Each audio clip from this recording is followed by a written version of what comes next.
Pria itu sedang duduk meringkuk di gunung bersalju. Rasanya seperti dia akan membeku. Dia segera melepas jaket dan celananya. Bahkan celana dalamnya pun dibuka. Begitu saja, pria itu mengertakkan gigi dan tidak berani bergerak. Karena terlalu dingin, dia memegang tangannya dan meniupkan udara ke dalam. Namun sedikit saja, kehangatan ini tidak banyak berpengaruh. Karena untuk menghindari shock, pria itu melihat tas di tangannya. Buatlah keputusan yang menyakitkan. Dia mengertakkan gigi dan menuangkan semua tepung yang dia suka. Kemudian isi kembali kantong itu dengan salju. Lalu peluk dia seperti harta karun. Seolah ingin memanfaatkan kehangatan tubuh untuk mencairkan salju dan es tapi sampai matahari terbenam di gunung. Dia juga tidak bisa minum air dari salju yang mencair. Yang lebih menyakitkan lagi, pakaiannya malah tidak kering. Pada saat ini, dia sepertinya jatuh ke dalam jurang keputusasaan yang mendalam. Berteriak keras ke kejauhan. Siapa yang menyuruh dia tersesat di gunung bersalju? Tidak hati-hati, terjatuh ke dalam air danau yang dingin. Untungnya setelah berteriak, dia sepertinya melihat sesuatu. Pria itu segera pergi untuk mengkonfirmasi. Menemukan bahwa di puncak gunung di kejauhan terdapat sebuah villa yang hangat. Dia sangat senang. Akhirnya melihat harapan hidup setelah dikurung selama 2 hari setelah bahagia. Dia segera menyadari bahwa dia akan membeku. Jetty segera memakai pakaian dan berencana berangkat malam hari. Siapa sangka hutan di depan akan mengeluarkan gelombang lolongan serigala. Pria itu ragu-ragu dan tidak berani melanjutkan. Kemudian memutuskan untuk bermalam di gua terdekat. Melihat rumah yang hangat di kejauhan, dia tertidur segera. Setelah hari esok cerah naiklah dan minta bantuan. Keesokan paginya, pria energi itu bangun. Akhirnya berhasil meminum salju yang mencair di dalam kantong. Yang lebih seru lagi, ponselnya belum juga mati, seperti menandakan awal yang baik. Melihat puncak gunung yang tertutup awan tebal di belakangnya, pria itu penuh percaya diri dan berangkat. Siapa sangka salju di gunung itu semakin tebal. Apalagi dia masih belum makan apapun selama 3 hari. Tidak lama setelah berjalan, pria itu merasakan pandangan kabur di matanya. Karena tidak tahan, dia terjatuh ke tanah bersalju. Lalu duduk di tanah dan muntah terus-menerus. Karena tidak ada apa-apa di perutnya. Kalau seharian muntah, hanya bisa muntah berdahak. Akhirnya seluruh tubuh lelah dan tertidur. Ketika dia bangun, hari sudah malam lagi. Untungnya dia mengeluarkan air salju hangat di pangkuannya dan meminumnya. Dengan sedikit air ini, dia bisa bertahan sampai hari keempat.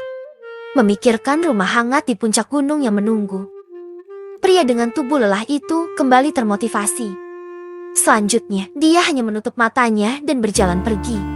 Hanya takut kalau membuka mata, dia akan merasa pusing lagi. Sampai mencapai tebing, dia membuka matanya dan melihat.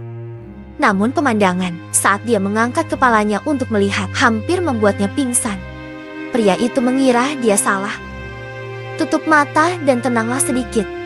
Namun kenyataannya adalah ketika dia melihat ke belakang lagi, sebenarnya tidak ada apapun di puncak gunung. Baru kemudian dia menyadari bahwa pemandangan yang dia lihat tadi malam hanyalah ilusi yang dia alami ketika dia terlalu lelah. Pada saat itu, dia tidak bisa tidak mengutuk nasibnya. Apa yang kamu ingin aku lakukan?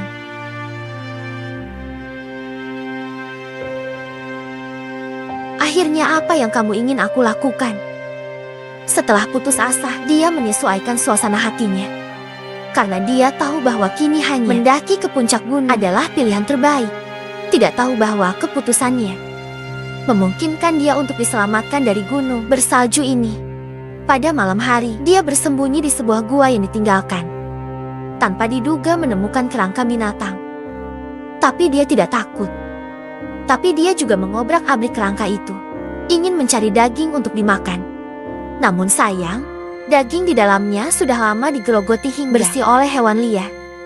Dia hanya bisa mengeluarkan ponselnya untuk memeriksa sinyalnya. Tanpa diduga, ponsel kehabisan baterai dan mati pada detik berikutnya. Hal ini membuatnya merasa putus asa. Dia melihat ke arah hutan dengan perutnya yang keroncongan. Untuk melarikan diri, Pria tersebut menggunakan skateboard untuk berjalan sepanjang malam di atas salju. Luka di kaki dengan cepat menjadi nyeri. Pria itu mau tidak mau berhenti untuk beristirahat. Dia menutup matanya rapat-rapat. Dengan ekspresi kesakitan di wajahnya, dia mengangkat celananya untuk melihat. Baru kemudian menemukan bahwa kaos kaki itu berlumuran darah. Seluruh kakinya berwarna ungu. Dia langsung merasa tidak enak. Jika terus berjalan seperti itu, kaki ini juga akan cacat. Terlebih lagi jika kaos kaki menempel di kulit. Situasinya akan menjadi semakin buruk. Memikirkan hal ini, dia dengan lembut meraih salah satu sudut kaos kaki. Seperti menyemangati diri sendiri dan kemudian merobek kaos kaki. Saat itu, dia merasakan sakit di tulangnya. Perasaan sedih yang aneh tiba-tiba menyebar ke seluruh tubuh. Pria itu kembali menitikkan air mata. Untungnya setelah tenang, kakinya segera kembali terasa. Dia dengan hati-hati mengeluarkan potongan daging dari kaos kaki. Dia belum makan selama 5 hari, jadi dia mengambil daging itu dan memasukkannya ke dalam mulutnya. Tapi ketika dia hendak menggigit, dia mengeluarkannya. Perasaan tidak menyenangkan terakhir membuatnya mustahil untuk menelan. Namun dia tetap menolak untuk pergi. Tapi memasukkannya ke dalam sakunya. Mungkin ketika saatnya tiba, itu benar-benar akhir dari segalanya. Maka potongan daging ini bisa menjadi penyelamat hidup dia. Pada saat itulah sang ibu akhirnya mengetahui bahwa anaknya telah hilang selama berhari-hari. Dia segera pergi ke tim penyelamat. Tim penyelamat segera mengirimkan helikopter ke pegunungan bersalju untuk melakukan pencarian. Dengan gunung salju yang begitu besar, mencari seorang pria ibarat mencari jarum di tumpukan jerami. Beruntung pria itu mendengar suara helikopter. Dia dengan panik berteriak minta tolong. Namun sayang, posisinya tepat di dalam hutan.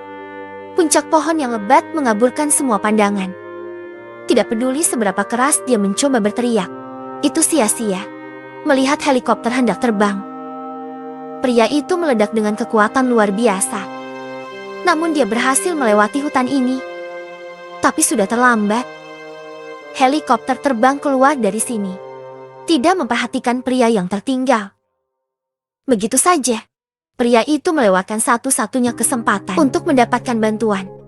Saat ini penyelamat di pesawat juga menangis.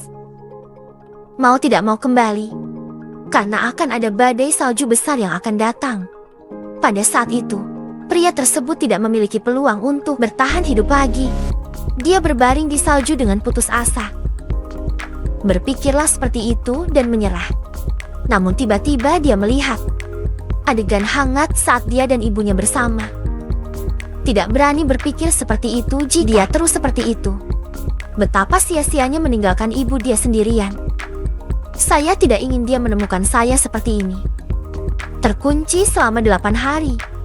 Pria itu mengandalkan kemauan kuatnya untuk bertahan. Dia perlahan mengeluarkan daging dari sakunya. Bayangkan perasaan putus asa ibunya saat ini. Dia juga tidak terlalu peduli lagi. Tutup langsung mata dan masukkan potongan daging ke dalam mulut. Rasa darah langsung bergejolak di otak. Pria itu ingin muntah beberapa kali. Namun karena keluarganya, dia akhirnya berusaha menelannya. Kemudian pria tersebut mengangkat walkie-talkie ke puncak gunung. Lihatlah pegunungan bersalju yang megah. Dia memutuskan untuk mencobanya. Saya ingin pergi ke puncak gunung. Begitu saja, dia terus merangkak sedikit demi sedikit. Mengandalkan kesehatan yang kuat dan kemauan yang kuat, pria itu dengan cepat merangkak ke tengah gunung. Dia mengambil walkie-talkie dan mencari sinyal. Namun di dalam hanya terdengar suara deru mesin. Jadi dia hanya bisa merangkak lebih tinggi. Seluruh jalan ini sangat sulit.